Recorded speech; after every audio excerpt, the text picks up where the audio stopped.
This program was made possible by contributions to your PBS station from viewers like you. Thank you.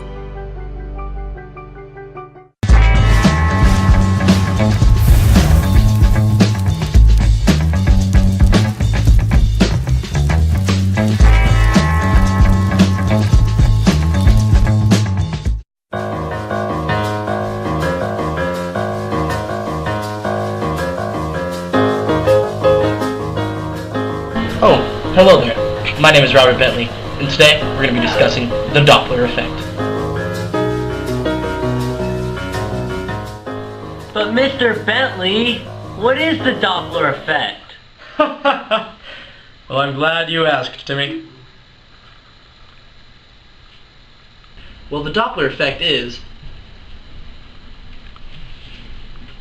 change in pitch or frequency of the sound detected by an observer because the sound source and the observer have different velocities with respect to the medium of sound propagation. Allow me to demonstrate using this illustration. Here we have a stationary fire truck with its sirens on. Across from it is a stationary person. The person hears the same frequency of sound because the sirens' wavelengths are consistent with one another. When the fire truck moves, the wavelengths are shorter in the direction the truck is moving. So when the fire truck approaches someone, it sounds at a higher frequency. Inversely, if the truck were moving away from a person, it would sound at a lower frequency because the wavelengths are longer. If the objects are moving at the same speed, there is no Doppler effect. The Doppler effect requires velocity of the objects, whether the person or the truck, and a sound wave, of course. This is the basic equation for the Doppler effect.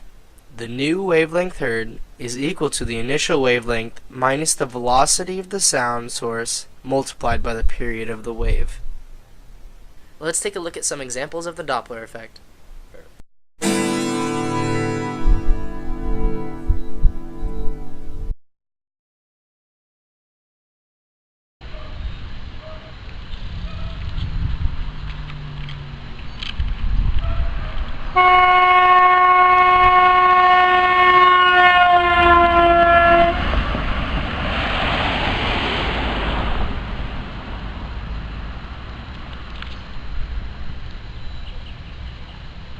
That, ladies and gentlemen, is the Doppler effect.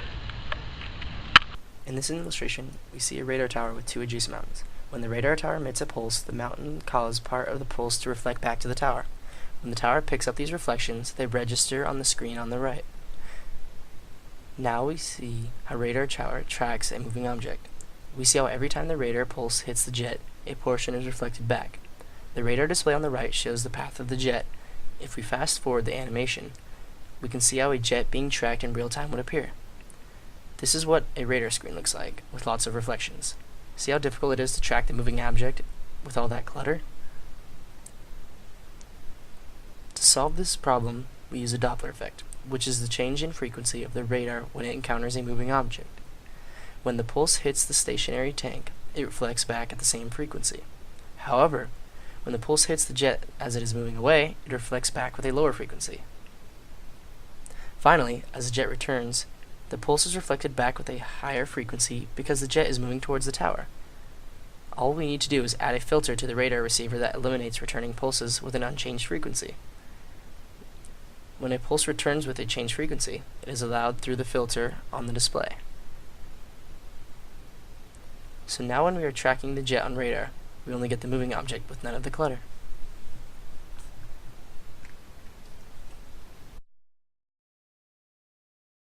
Cool!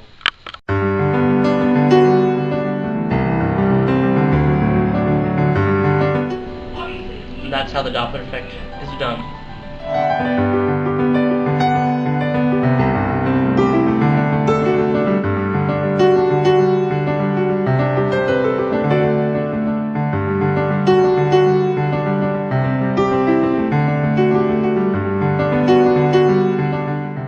What's Sheldon supposed to be? Oh, he's the Doppler effect. Yes. It's the apparent change in the frequency of a wave caused by relative motion between the source of the wave and the observer.